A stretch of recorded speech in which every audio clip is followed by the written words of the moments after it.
$21 million funding for voter turnout in India. Has the US side discussed this or raised this issue with India before? Okay.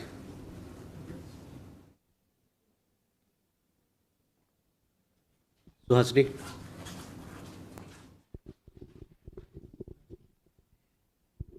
Just following up on the question about the Department of Government Efficiency's claims in the US about payments that were to have gone to India. That's what the social media post says, that this money of $21 million was to have gone to India and has since been cancelled. I wanted to ask if the government knows where this money was expected to be received and under what category that was going to be. I think they talk about voter education, but obviously the Indian government would know where that money was to have been received in the future.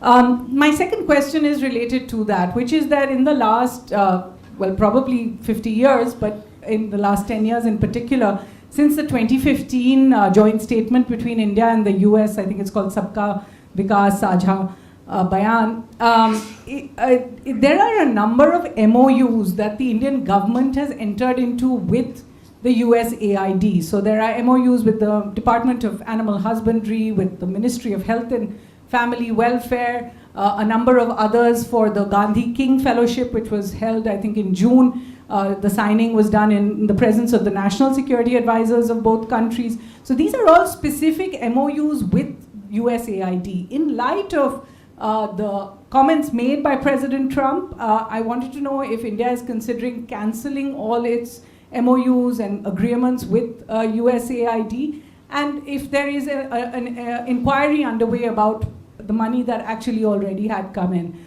I do have a question later about the Indian immigrants, but I can wait on that. Okay. Rishabh? Joint Secretary, good afternoon. This is Rishabh from Times Now. So, I have two questions, both on Bangladesh.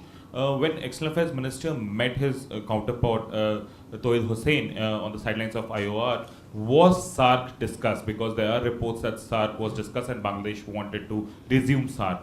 Also, a related question to Bangladesh, that we have seen there have been comments coming in from the members of interim government which are quite violent toward India, anti-India statements. Is that affecting the bilateral talks or bilateral negotiations, whatever is happening between Delhi and Dhaka? Okay. Reza? Reza from Hindustan Times. I was just wondering if we could get a kind of a quick snapshot of how much aid we have received from the USA, even in the last 5 years or 2 or 3 years, and how much of that is from USAID out of the total figures. Siddhant? Sir, short while ago, the Indian External Affairs Minister and the Chinese FM had a bilateral meeting, a second bilateral meeting since the Kazan talk. So essentially, if you can brief us, what was the key talking point from the Indian side and what were the expectations over next steps in terms of normalization of the relationship? Okay. We got 5 questions, so we'll come back for more. So Ayushi and Suhasini, our question is regarding USAID, the information that has been put out. So, we have seen information that has been put out by the US administration regarding certain USAID activities and funding.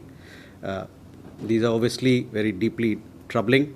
This has led to concerns about foreign interference in India's internal affairs. Relevant departments and agencies are looking into this matter. It would be premature to make a public comment at this stage. So, Reza, relevant authorities are looking into this matter, and hopefully we can come up with an update on that subsequently.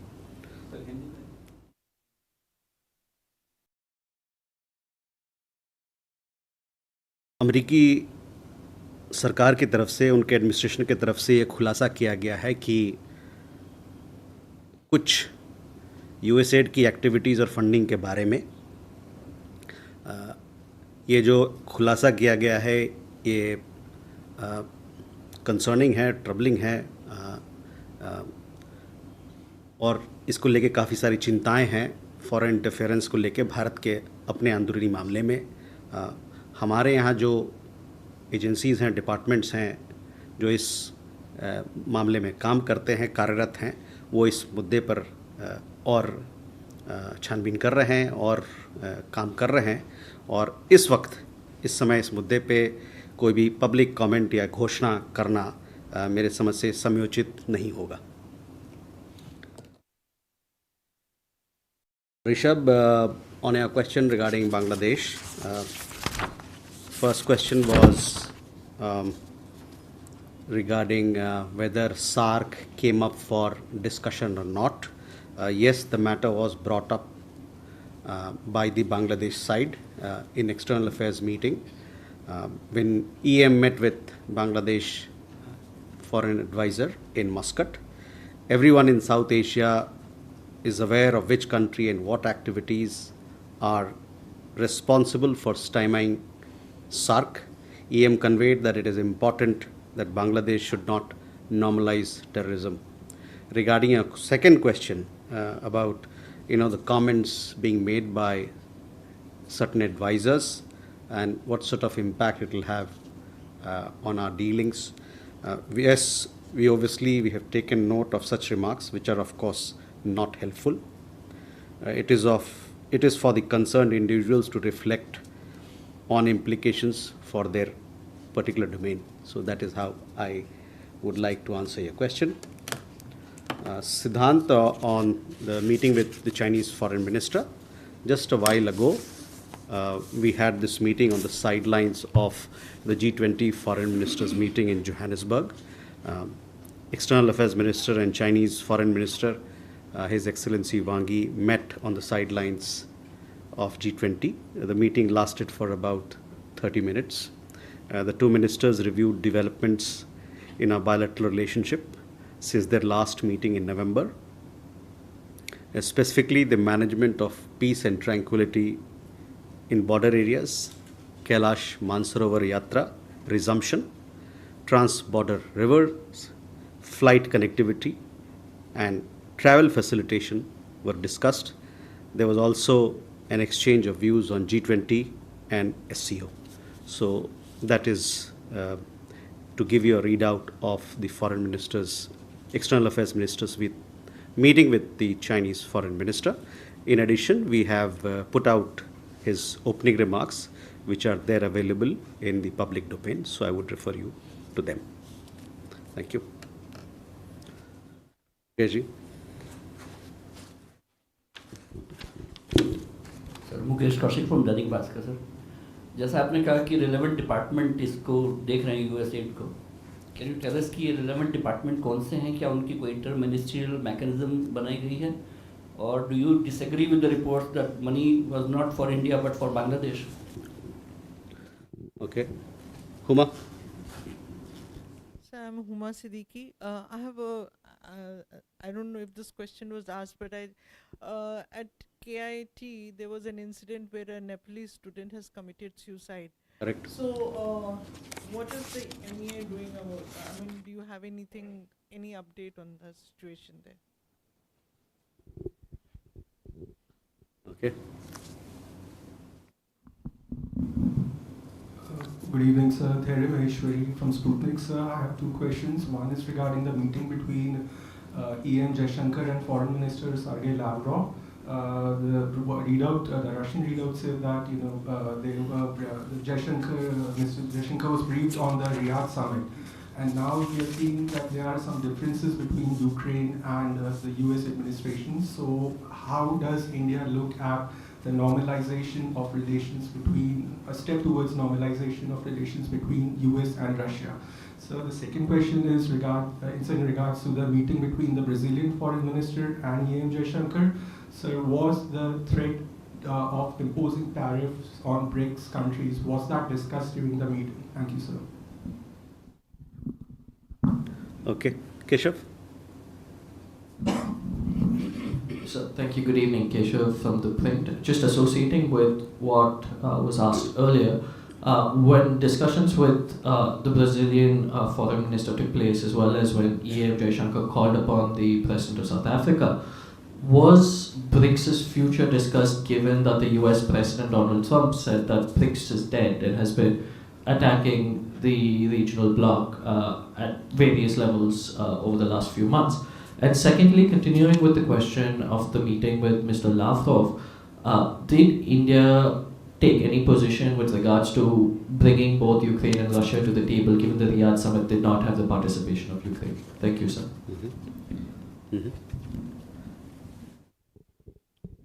Sir Brahma Prakash Dubey news India से मेरा सवाल है कि America से मैं अवैध रूप से रह रहे भारतीयों को जिनको वापस भेजा जा रहा है, कुछ तस्वीरें आई हैं पनामा में जिनको छोड़ा गया है, तो उसको लेकर क्या जानकारी है? दूसरा, जिस तरह से उनको सैनिक विमान से पहले भेजा गया, उसको लेकर पार्लियामेंट में कई अपोजिशन की पार्टियों ने आपत्ति जताई थी, देश में उसको लेकर विरोध भी हो रहा है। तो भारत सरकार ने कहा था वो यूएस से बात करेंगे, उसको लेकर क्या जानकारी है? क्योंकि अभी भी उसी तरीके से व्यवहार किया जा रहा है, अवैध रूप से भारतीयों को उसी तरीके से भेजा जा रहा है हथकड़ी लगाकर।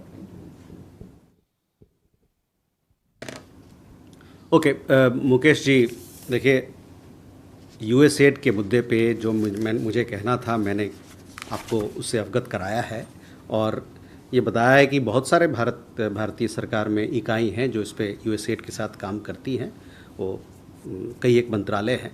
तो जितने भी इससे संबंधित मंत्रालय और जो एजेंसीज काम कर रहे हैं वो इस मुद्दे को अभी देख रहे हैं। तो जब एक अपडेट हमारे पास आएगा तो आपसे अपन साझा करेंगे। Huma, on KIT, what happened there with the Nepalese students, we are deeply saddened by the tragic death of the Nepalese student at the Kalanga Institute of Industrial Technology in Bhubaneswar. We convey our heartfelt condolences to the grieving family. The Government of India, as you know, accords high priority to the safety, security and well-being of all international students in our country. MEA has been in constant touch with the Odisha government and KIT authorities since the situation came to light. We have also maintained close contact with the Nepalese authority. Pursuant to our outreach, several steps have been taken by the Odisha government as well as the KIT Institute to address the situation.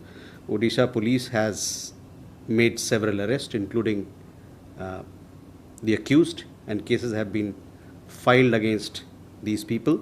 The government of Odisha has also constituted a high-level fact-finding committee based on whose findings appropriate legal and administrative actions shall be taken going forward. The Odisha government has also taken steps to facilitate the return, because as you would know, several of the students had gone back and now they are coming. So the Odisha government has also taken steps to facilitate the return of Nepalese student and ensure their safety, security and participation in academic activities. The Odisha police, local police in Bhubaneswar, has also established a 24/7 helpline number for Nepali students. We remain in regular contact with the Nepalese authorities as also the Odisha government to ensure real-time communication and coordination in this matter.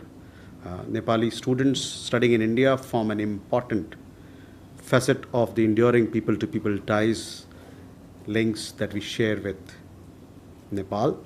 The Government of India will continue to take all necessary actions and steps to ensure the safety and security and well-being of all Nepali students in India. Dharya, regarding a meeting with Foreign Minister of Russia, we had External Affairs Minister had a meeting with the Foreign Minister of Russia on the sidelines of G20 Foreign Ministers meeting in Johannesburg. If I'm not wrong, the meeting happened yesterday. They discussed all aspects of India-Russia bilateral ties, naturally, and also they discussed the recent developments pertaining to the Ukraine conflict, including what transpired or including the developments that happened in his Riyadh meeting, and they have agreed to remain in touch. We've also posted details of this meeting on our digital platforms. Insofar as the meeting, External Affairs meeting with the Brazilian Foreign Minister is concerned, yes, he did have a meeting with the Brazilian Foreign Minister because we also form part of the Troika, India, Brazil and South Africa, and both leaders discussed bilateral ties, global developments, our work in G20, and how we could contribute to the process further. And these were some of the discussions, some of the issues that we discussed in the meeting with the Brazilian foreign minister. Keshav, on the question of BRICS, what direction it is going, I would ask you to look at the remarks made by the foreign minister, our external affairs minister, on the discussion. There was a discussion session in G20 yesterday on titled Discussion on the Global Geopolitical Situation that happened yesterday, where External Affairs Minister has spoken about the developments in the world in general terms, and what G20 means in that regard, etc. So that will give you an answer as to what is our position on BRICS and how we see things going forward.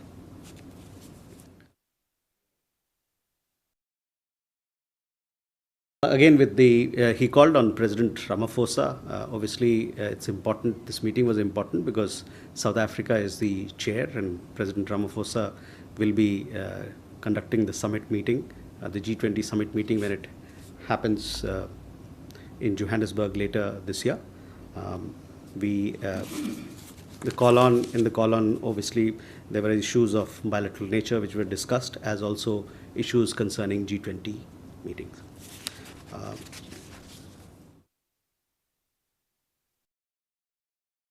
And specifically, the G20 session that EM addressed was focused on the challenges that we see in the world today. So those issues you can refer to in his remarks.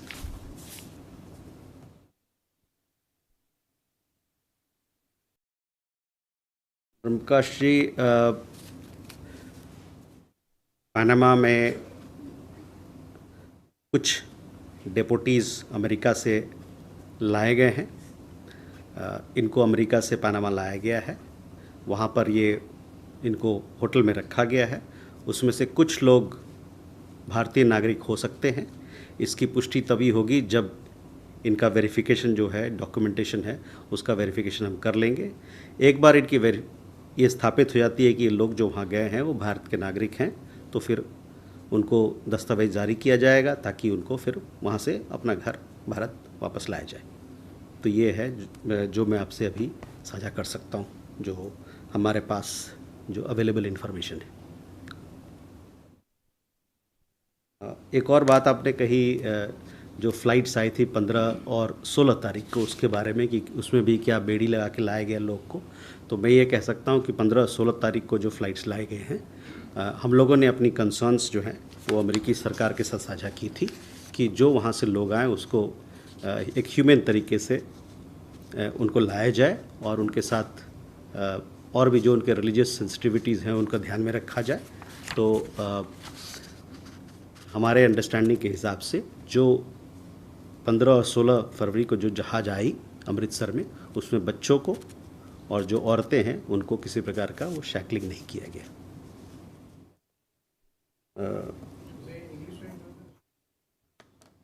English में. अच्छा. So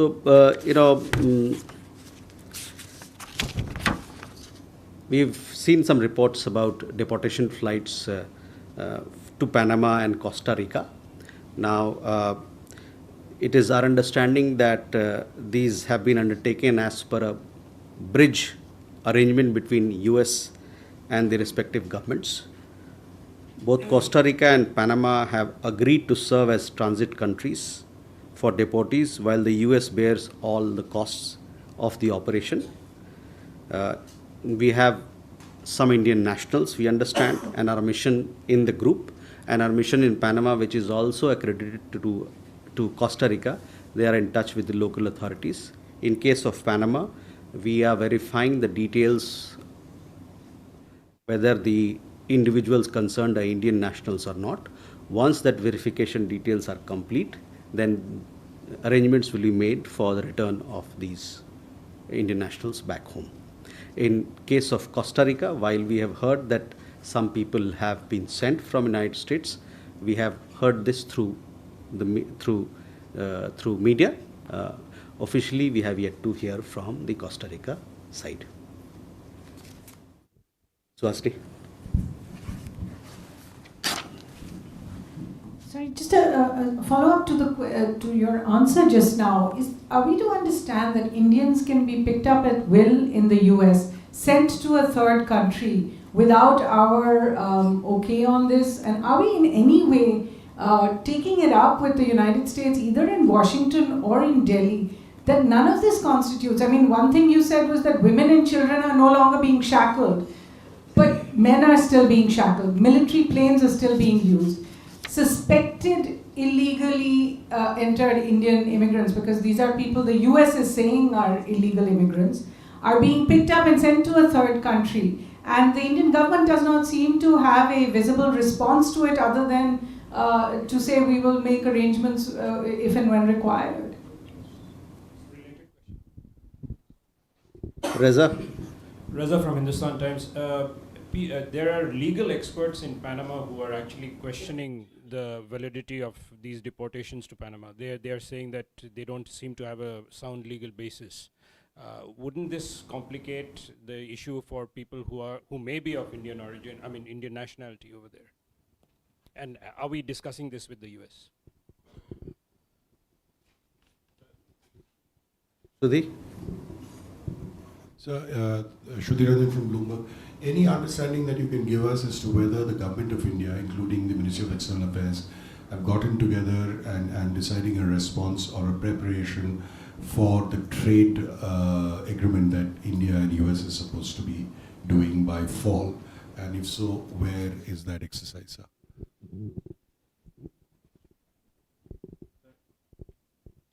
Ajay?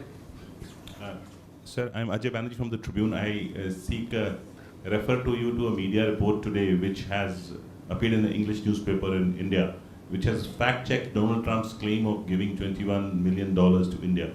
So, sir, my question to you is, have we agreed or have we accepted the fact that $21 million have come to India or not? That is the only point.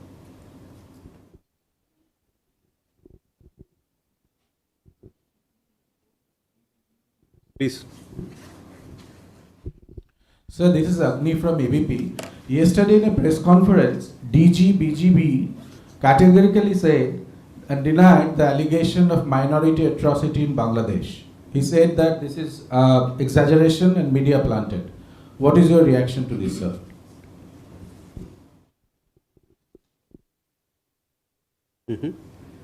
Okay, we got 5 questions here. So, Suhasini, first, whether they are being picked up at will or not, I think you should take your question to the relevant government. As far as our understanding is concerned, the people who've been sent back to Panama, they were staying in the United States illegally. Now, they are there in Panama. We're taking care of them. Once their identity is established and we are certain they are Indian nationals, documentations will be done and arrangements by relevant people, relevant authorities there would be made for them to return back home. So hopefully that should happen soon. So did it tell us in advance? Sorry? It did tell us that they were moving them. See, we understand that the United States government has had arrangement with few countries. That's why I made this reference to a bridge arrangement between the United States and the respective governments. So Costa Rica and Panama happens to be part of that. Reza, on legal experts on deportation, this may be a view in Panama, but as far as we are concerned, we've made it very clear right from the very beginning that if there is any Indian national abroad who's staying there illegally and we happen to verify that he's an Indian national, we are ready to take them back. This is exactly what is happening in the case of Panama as well. My understanding is that once their details we are certain that they are Indian nationals, arrangements will be made for them to return home. And question regarding whether we are discussing, yes, we are in talks with the Panama government there. Our embassy there is in regular touch. They've had consular access. In fact, there was a issue that, some of them were having some difficulty there. That may have been case with people from other nationality, not with people who we supposedly are of Indian nationality. So on trade agreement, see, the joint statement that was adopted few days back when the Prime Minister visited the United States, it is a very clear language in the joint statement as to how both sides are going to move forward on this bilateral trade arrangement by fall of 2025. So I would refer you to that. But just to highlight that both sides have agreed to negotiate the first tranche of a mutually beneficial multi-sector bilateral trade agreement by fall of 2025. The joint statement, in fact, also refers that the two sides will take an integrated approach to strengthen and deepen bilateral trade across goods and services sector, and will work towards increasing market access, reducing tariff and non-tariff barriers, and deepening supply chain integration. So, as per the agreement in the joint statement, now in the next phase, we'll move forward on the trade issues that are there to be handled. Ajay, whether your question is regarding, specific confirmation, I just said that, relevant agencies and departments in Government of India are looking into the matter, and therefore, first let them look into the matter, study the issues at hand, and thereafter, we'll come up with whatever we have to say and update you. At this point in time, it is a little premature for us to comment on this matter.